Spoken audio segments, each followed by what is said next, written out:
Welcome to our deep dive, and today we're going to be exploring numerology. Yeah. And we're going to be looking at a book called The Complete Book of Numerology by David A. Phillips. Okay. And this book is, it's a big one. Yeah, it's pretty comprehensive. It is. It covers a lot of ground. It really does. Yeah. So we're going to do our best to sort of like hit the highlights and give you a sense of what this book is all about. A taste. A taste. Yeah. So we're going to be talking about all kinds of things like birth charts. Oh, yeah. And ruling numbers and personal years and all these fascinating concepts that numerology uses to kind of like reveal deeper meaning in our lives. Yeah, it's amazing how much insight we can gain by understanding the energy and vibrations associated with numbers. Right. And it's not about fortune telling or anything like that. It's about recognizing patterns and cycles that shape our lives. Yeah, I think that's a really important distinction to make. Because a lot of people, when they hear numerology, they think, oh, it's kind of like, like reading tea leaves or something like that. But it's really not about that. No, it's more about self-discovery. Right, exactly. And understanding yourself better. Yeah, so let's start with the basics. Like, what is numerology exactly? Okay, so at its core, numerology is the study of the meanings of numbers and how they relate to our lives. Okay. It's the idea that each number carries a unique vibration. Right. Kind of like a personality or a frequency that influences our personality, our talents, and even our life's purpose. Okay, so it's not just random numbers on a calendar, but rather like a language that can reveal deeper meaning about ourselves and the world around us. Think of it like this. Each number has a story to tell. And by understanding those stories, we can gain insights into our own story. Okay. That's really intriguing. Yeah. So, this is already making me think about all the numbers in my own life. Like my birth date, for example. Is that just a random date or does it hold a deeper meaning? That's a great question. And that's where the concept of the birth chart comes in. Okay. Your birth date is essentially a code that, when deciphered through numerology, creates a blueprint of your potential. Okay. It's like a numerological snapshot of you. Okay, so how do we actually create this birth chart? Right. I imagine it's more than just circling my birthday on the calendar. Yeah, you're right. Right. It's a bit more involved than that. Okay. Essentially, you use your full birth date, converting each part of it into its numerical form, and then placing those numbers in a specific grid. Okay. Don't worry, the book explains it clearly. Okay. But what's really cool is that this grid becomes a visual representation of you. Oh, wow. Divided into 3 planes, physical, soul, and mind. Okay. Each number's placement on the grid reveals something about your strengths, weaknesses, and even your life's purpose. So, for example, if I have a lot of the number 2 in my soul plane, what might that suggest about me? Well, according to Phillips, the number 2 is all about sensitivity, cooperation, and diplomacy. Okay. So having a cluster of 2s in the soul plane could mean that you're a deeply feeling person who thrives in harmonious relationships. Okay. However, you might also be prone to emotional intensity and could benefit from cultivating healthy boundaries. Interesting. So understanding the nuances of each number can not only highlight strengths, but also give us a roadmap for personal growth. Wow, so just by looking at the placement of numbers, we can gain insights into our emotional patterns and potential challenges. Exactly. That's pretty insightful. And there's even more to uncover beyond individual numbers. Okay. There are also these fascinating combinations called arrows of individuality, which add another layer of complexity and nuance. Interesting. They are formed by diagonal and horizontal lines of numbers on your birth chart. Okay. Revealing unique strengths and challenges. So it's like the birth chart gives you the basic ingredients of your personality. Yeah. And then the arrows add a specific spice to the mix. Right. I'm curious, what are some examples of these arrows and what do they reveal? There are many different arrows, each with its own unique significance. Okay. For instance, the arrow of intellect. Yeah. Formed by the numbers 3, 5, and 7. Okay. Often indicates someone who has a sharp mind, a love of knowledge, and a skeptical, questioning nature. Okay. If this resonates with you, think about how you can channel that natural curiosity into a fulfilling career. Okay. Maybe a path in research writing or even investigative journalism is something to consider. That's so interesting. Yeah. So someone with a strong arrow of intellect might be naturally drawn to solving puzzles and uncovering the truth? Exactly. Yeah. It's about understanding your natural inclinations Yeah. and using that self-knowledge to make choices that align with your strengths. Okay, so we've got our birth chart with its individual numbers and arrows, Right. which paint a pretty detailed picture of our personality. But is there a single number that sums up our overall purpose in life? That's a great question. Yeah. That's where the ruling number comes in. Okay. And this one is fascinating. Okay. It's derived by adding up all the digits of your birth date and reducing it to a single digit, unless it happens to be one of the master numbers. Oh. 11, 22, or 33. Ooh. Master numbers. Yeah, Those sound pretty powerful. they do. Why are they treated differently? They carry heightened potential Okay. and indicate individuals who are here for a really big purpose, Mm-hmm. often involving inspiring and leading others. Okay. However, with that heightened potential also come Peter's inner struggles. Yeah, that makes sense. All about balance. Right. Like a superhero with extraordinary abilities, Right, but also facing greater challenges. exactly. I'm really curious to learn more about these master numbers and the unique energies they represent. Well, let's dive into those right after a quick break. So we were just starting to explore these master numbers, 11, 22, and 33. They sound like they hold some serious weight in numerology. They do. For example, someone with a ruling number of 11 is often deeply intuitive, Okay. compassionate, and drawn to spiritual pursuits. Mm-hmm. They might feel a strong calling to help others, perhaps through teaching, counseling, or humanitarian work, but they can also be prone to self-doubt and may struggle with finding their place in the world. So even though it's called a master number, Right. it doesn't mean an easy life, right? Yeah. It's more about the potential for greatness, Exactly. but also the challenges that come with it. It's a path of heightened sensitivity and a deep connection to the spiritual realm, which can be both a blessing and a challenge. Now, the other master numbers, 22 and 33, also have their unique vibrations. Phillips describes 22 as the master builder, someone with grand visions and the ability to manifest them into reality. Think entrepreneurs, architects, or even world leaders. So those are the folks who not only dream big, but actually make things happen on a large scale. Yes. And then there's the 33, which is the most rare of the master numbers.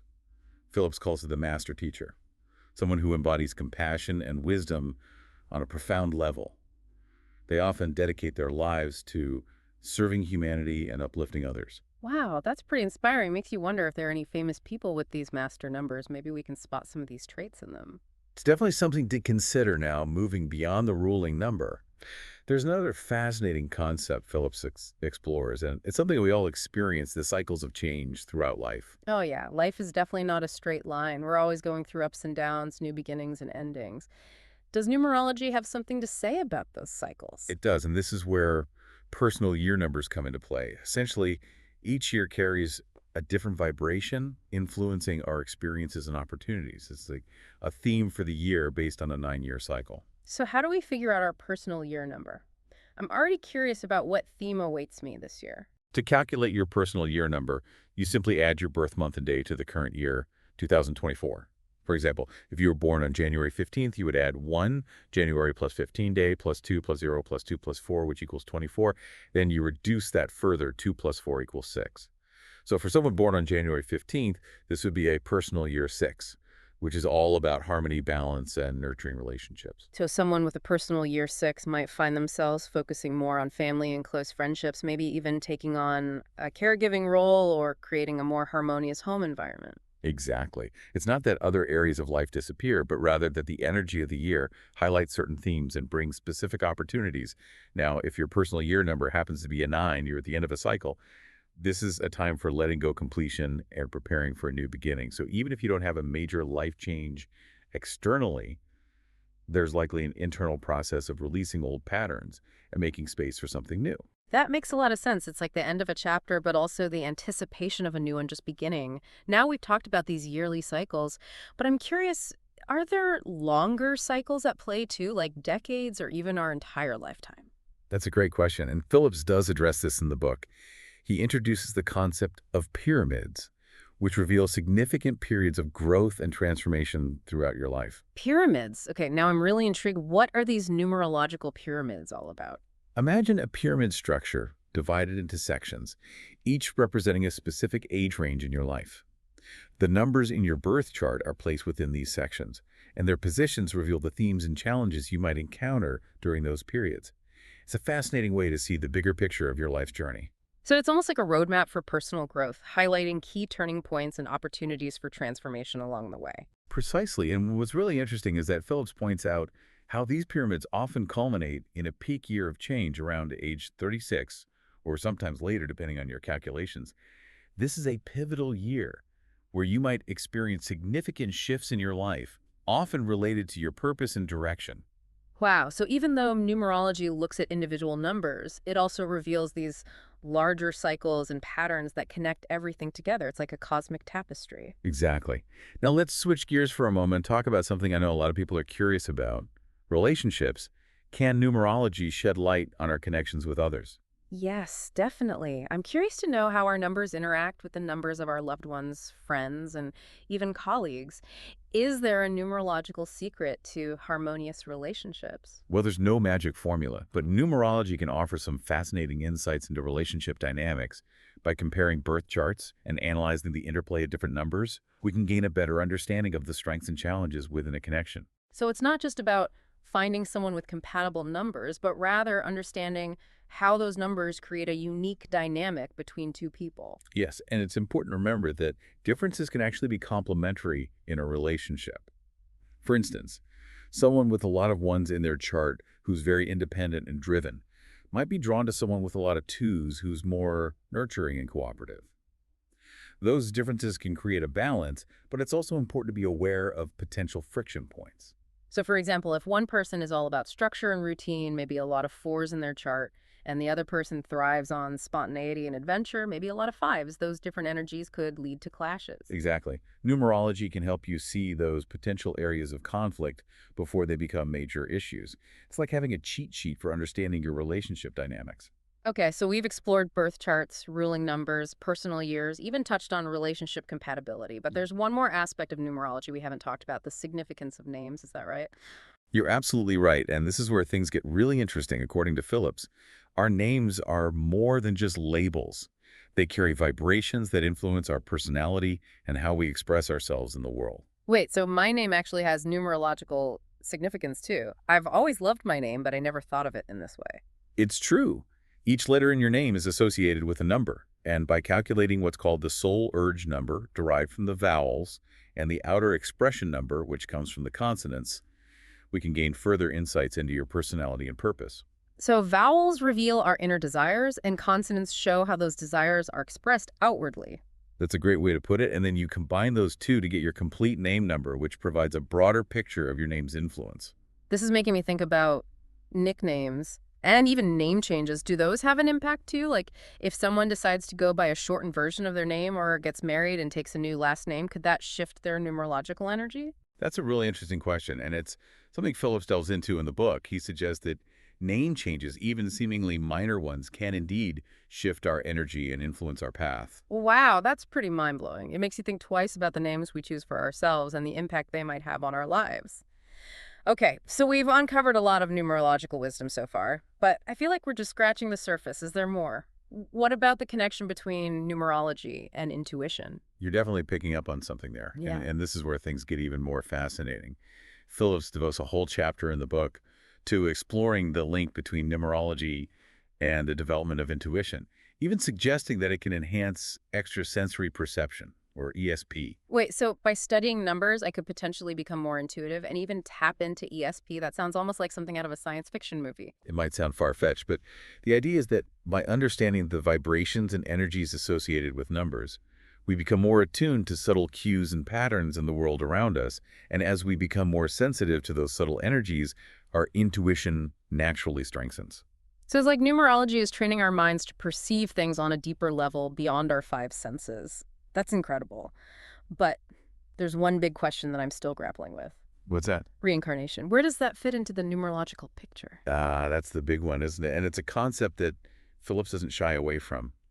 He approaches reincarnation through the lens of numerology, suggesting that our birth charts might actually contain clues from past lives. So my birth chart could be like a map of my soul's journey across multiple lifetimes. That's a pretty profound thought. It is, and it raises some really interesting questions. What if the challenges we face in this life are actually karmic lessons carried over from past lives? Mm. What if our numbers hold the keys to understanding our soul's evolution across time and space?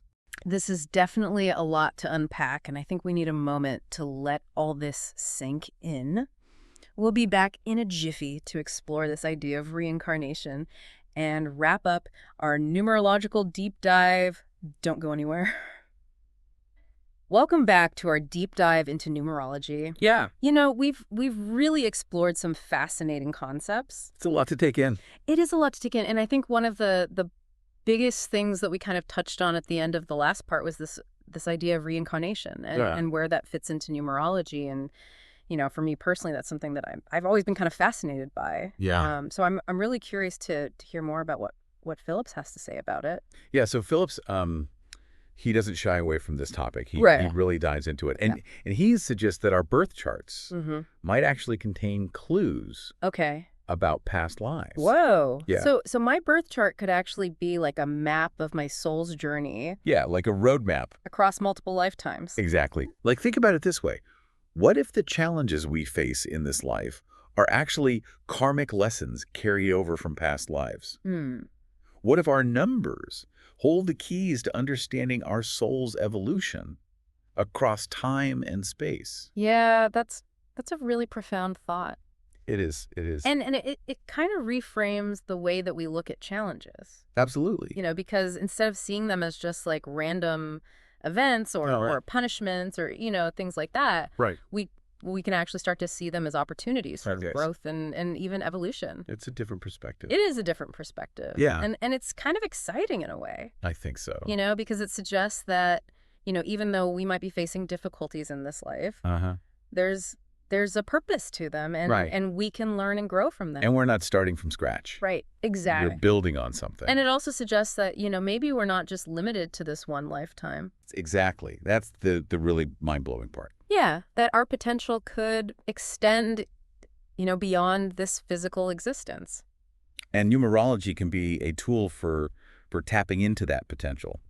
Okay, so even if someone is skeptical about reincarnation, Right. numerology can still offer valuable insights, right? Absolutely. It can help us understand those recurring patterns in our lives. Exactly. And make more conscious choices. Right. And maybe even, you know, align ourselves with our soul's purpose. That's the goal. Yeah. So as we wrap up this deep dive into numerology, and we've covered so much, We have. what are some key takeaways that you hope our listeners will walk away with? You know, I hope that they feel empowered to explore their own numerological blueprint, to really take a look at their lives through the lens of numbers Yeah. and uncover those hidden depths within themselves. And remember, it's not about fortune telling. No, It's about self-discovery. it's about understanding yourself. Exactly. Yeah. And using this ancient wisdom to kind of navigate life's journey. To make more conscious choices. Yeah, with more awareness and intention. Absolutely. Well said. Thank you. And for those who are interested in learning more, Yes. David A. Phillips's book, The Complete Book of Numerology, Is a great resource. it really is. It's packed with information. Yeah. And insights and examples and practical tools to help you, unlock this language of numbers. It's a great starting point. It is a great starting point. So, as we end this numerological journey, Yeah. I want to encourage everyone to just approach numerology with an open mind. Yes. Curiosity. Yeah, a sense of curiosity. Yeah. Allow the numbers to guide you. Trust your intuition. Yes, trust your intuition. Yeah. And see what you discover. Exactly. Well, thank you so much for joining us on this deep dive into numerology. We hope you've enjoyed the journey. It's been a pleasure. And until next time, keep seeking knowledge and diving deep. Goodbye. Goodbye.